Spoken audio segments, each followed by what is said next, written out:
हाँ, तो नमस्कार जी, कैसे हैं आप लोग? उम्मीद करते हैं अच्छे होइएगा और अच्छे ढंग से एग्ज़ाम का प्रिपरेशन भी करते होइएगा। तो आज की इस वीडियो में मैं क्लास 10th वाले स्टूडेंट्स के लिए हिंदी से कुछ वीवीआई ऑब्जेक्टिव प्रश्न लेकर आया हूँ, जो आपके लिए मोस्ट इंपोर्टेंट है। तो वीडियो को फुल देखिएगा। अगर वीडियो अच्छा लगेगा तो वीडियो को एक लाइक कर दीजिएगा और साथ में चैनल को सब्सक्राइब भी कर दीजिएगा। तो चलिए स्टार्ट करते हैं बिना किसी देरी का। देखिए, सबसे पहला क्वेश्चन आपके स्क्रीन पे है। सत्य के साथ मेरा प्रयोग किसने लिखा? आपको बताना है सत्य के साथ मेरा प्रयोग किसने लिखा है। तो सत्य के साथ मेरा प्रयोग महात्मा गांधी ने लिखा है, जो कि ऑप्शन आपका एक याद रखिएगा। सत्य के साथ मेरा प्रयोग महात्मा गांधी ने लिखा, जो कि ऑप्शन आपका एक। अगला क्वेश्चन देख लीजिए। अगला क्वेश्चन आपका, सेन साहब के पास कितनी लड़कियां थी? आपको बताना है सेन साहब के पास कितनी लड़कियां थी। तो सेन साहब के पास 5 लड़कियां थी, जो कि ऑप्शन आपका बी कट याद रखिएगा। सेन साहब के पास 5 लड़कियां थी, जो कि ऑप्शन आपका बी कट है। अगला क्वेश्चन देख लीजिए। अगला क्वेश्चन आपका, नालंदा विश्वविद्यालय कहाँ स्थित है? आपको बताना है नालंदा विश्वविद्यालय कहाँ स्थित है। तो नालंदा विश्वविद्यालय अपना ही स्टेट बिहार में स्थित है, जो कि ऑप्शन आपका एक है। अगला क्वेश्चन देख लीजिए। अगला क्वेश्चन आपका, किस देश में सबसे अधिक जातियां? आपको बताना है किस देश में सबसे अधिक जातियां है। तो भारत देश में, अपना ही देश में सबसे अधिक जातियां है, जो कि ऑप्शन आपका एक है। अगला क्वेश्चन देख लीजिए। अगला क्वेश्चन आपका, प्राचीन मानव का प्रमुख हथियार कौन था? आपको बताना है प्राचीन मानव का प्रमुख हथियार कौन था। तो प्राचीन मानव का प्रमुख हथियार नाखून था, याद रखिएगा। प्राचीन मानव का प्रमुख हथियार नाखून था, जो कि ऑप्शन आपका बी कट है। अगला क्वेश्चन देख लीजिए। सारा क्वेश्चन इंपॉर्टेंट है, वीडियो को फुल देखिएगा। अगला क्वेश्चन आपका, शागिर्द का अर्थ क्या होता है? आपको बताना है शागिर्द का अर्थ क्या होता है। तो शागिर्द का अर्थ शिष्य होता है, अर्थात चेला होता है, जो कि ऑप्शन आपका सी कट है। अगला क्वेश्चन देख लीजिए। अगला क्वेश्चन आपका, इबादत का अर्थ क्या होता है? आपको बताना है इबादत का अर्थ क्या होता है। तो इबादत का अर्थ उपासना होता है, जो कि ऑप्शन आपका यही कट है। अगला क्वेश्चन देख लीजिए।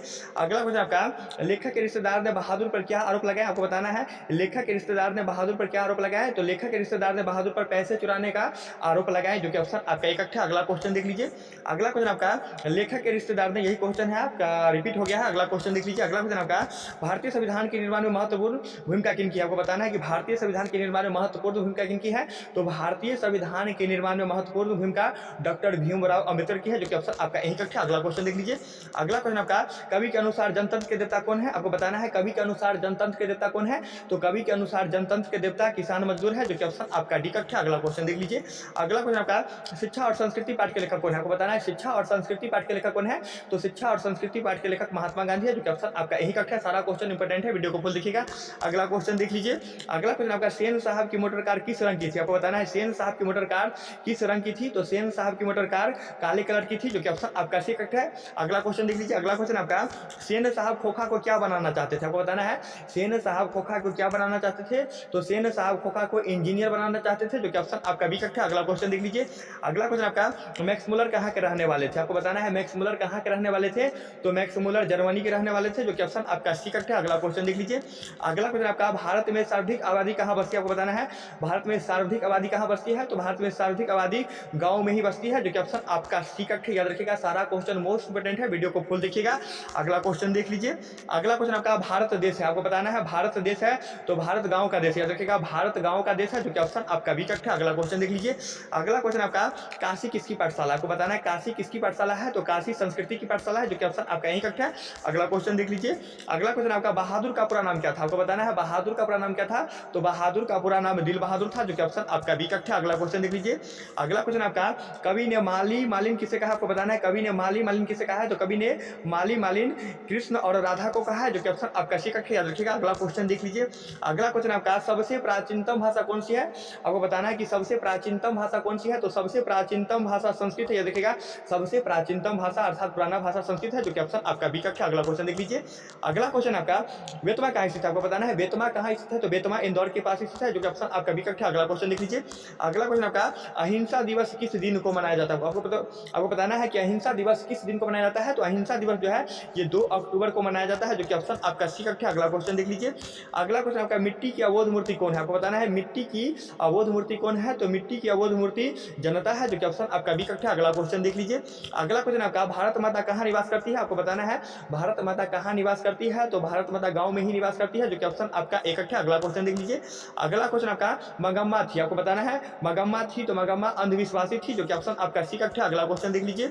अगला क्वेश्चन आपका, अमराई का कुआं कहाँ है? आपको बताना है अमराई का कुआं कहाँ है। तो अमराई का कुआं रास्ते में है। याद रखिएगा, अमराई का कुआं रास्ते में है, जो कि ऑप्शन आपका एक है। अगला क्वेश्चन देख लीजिए।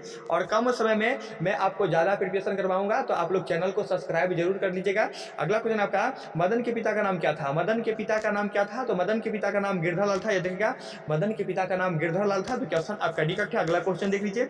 अगला क्वेश्चन आपका, दूसरे के इशारे पर भटकने वाले लोग को क्या कहते हैं? आपको बताना है दूसरे के इशारे पर भटकने वाले लोग को क्या कहते हैं। तो दूसरे के इशारे पर भटकने वाले लोग को मूर्ख लोग कहा गया है, जो कि ऑप्शन ऑप्शन आपका बी करेक्ट है। अगला क्वेश्चन देख लीजिए।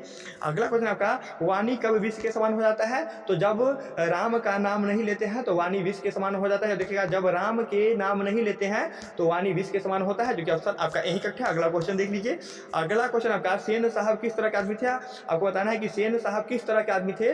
तो सेन साहब जो है ना, ये तानाशाह किस्म के आदमी थे। देखिएगा, सेन साहब तानाशाह किस्म के आदमी थे, जो कि ऑप्शन आपका बी करेक्ट है। अगला क्वेश्चन देख लीजिए। अगला क्वेश्चन आपका, हाथ मलना मुहावरे का सही अर्थ क्या? आपको बताना है हाथ मलना मुहावरे का सही अर्थ क्या है। तो हाथ मलना मुहावरे का सही अर्थ पछताना होता है, जो कि ऑप्शन आपका एक है। अगला क्वेश्चन देख लीजिए।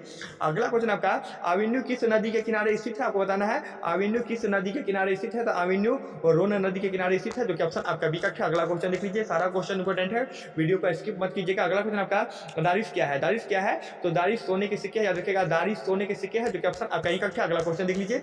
अगला क्वेश्चन आपका, उगते सूरज के देश किस देश को कहा जाता है? आपको बताना है उगते सूरज के देश किस देश को कहा जाता है। तो उगते सूरज के देश जापान देश को कहा जाता है, जो कि ऑप्शन आपका डी करेक्ट है। अगला क्वेश्चन देख लीजिए। अगला क्वेश्चन आपका, लक्ष्मण कहाँ नौकरी करता था? आपको बताना है लक्ष्मण कहाँ नौकरी करता था। तो लक्ष्मण कलकत्ता में नौकरी करता था, जो कि ऑप्शन आपका भी करेक्ट है। और लक्ष्मी के पति कौन थे? तो लक्ष्मी के पति लक्ष्मण ही थे, याद रखिएगा। अगला क्वेश्चन देख लीजिए।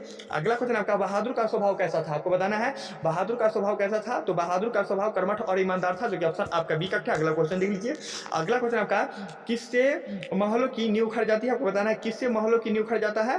तो ये जनता की हुंकार से महलों का नींव खड़ जाता है, जो कि ऑप्शन आपका डी करेक्ट है। देखिए, जनता की हुंकार से महलों का नींव खड़ जाता है, जो कि ऑप्शन आपका डी करेक्ट है। अगला क्वेश्चन देख लीजिए।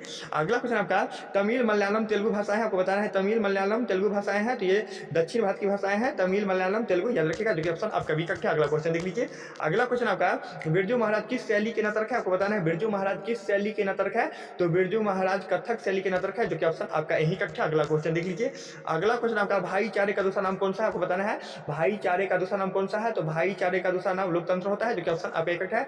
तो उम्मीद करते हैं ये वीडियो आपको समझ में आया होगा। तो वीडियो को एक लाइक कर दीजिएगा और साथ में चैनल को सब्सक्राइब कर लीजिए। और कम समय में मैं आप लोग को ज़्यादा प्रिपरेशन करवा दूंगा। और अभी आपका दिसंबर चल रहा है, तो दिसंबर आने वाला है, तो आपका बहुत कम समय एग्जाम का बचा है। तो आप लोग अगर चैनल पे नए हैं तो चैनल को सब्सक्राइब कर लीजिए। और आपको हम कम समय में काफ़ी ज़्यादा प्रिपरेशन करवा दूंगा। और अगर आपको वीडियो अच्छा लगा है तो अपने दोस्तों के बीच भी शेयर कर दीजिएगा। ओके, तब तक के लिए बाय, मिलते हैं नेक्स्ट वीडियो में।